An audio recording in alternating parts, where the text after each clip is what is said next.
मुश्किल दौर से गुजर रही कांग्रेस के सामने अब एक अजीब संकट आ गया है। इसके चलते उसे केरल और पश्चिम बंगाल के लिए अलग अलग रणनीति अपनानी पड़ रही है।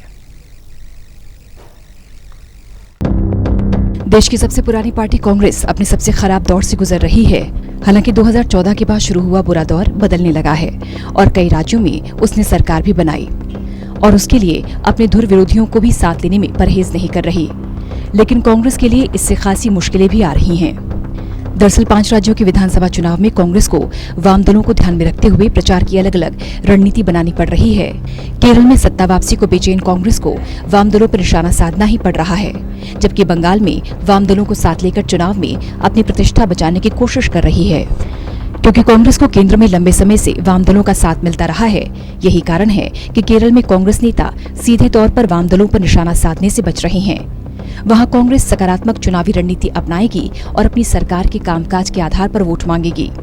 और ये दिख भी रहा है, जैसे कांग्रेस नेता राहुल गांधी केरल दौरे में उन्हीं मुद्दों को उठा रहे हैं जो सीधे तौर पर केंद्र सरकार से जुड़े हैं।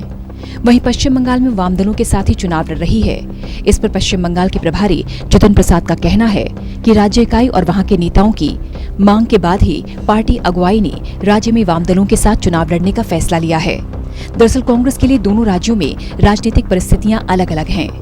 केरल में अधिकतर 5 साल बाद सत्ता बदल जाती है, लेकिन इस बार हालात बदल गए हैं। एक तरफ जहां वाम दलों के खिलाफ कांग्रेस की धार कमजोर हुई है, वहीं बीजेपी की बढ़त ने पार्टी की चिंता बढ़ा दी है। ऐसे में पार्टी के लिए जीत की दहलीज तक पहुंचना आसान नहीं, और ये मुश्किल तब और बढ़ जाती है जब आप वहां की सरकार पर खुलकर हमला नहीं कर सकते, क्योंकि वहां वाम दल की सरकार है और इन्हीं वाम दल के साथ कांग्रेस दूसरे प्रदेशों में चुनाव लड़ रही है या लड़ चुकी है।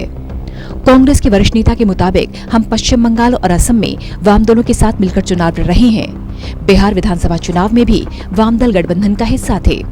ऐसे में मुख्यमंत्री पिनराई विजयन सरकार को घेरने में मुश्किल होगी, क्योंकि कई राज्यों में हम वाम दलों के साथ गठबंधन में चुनाव लड़ रहे हैं।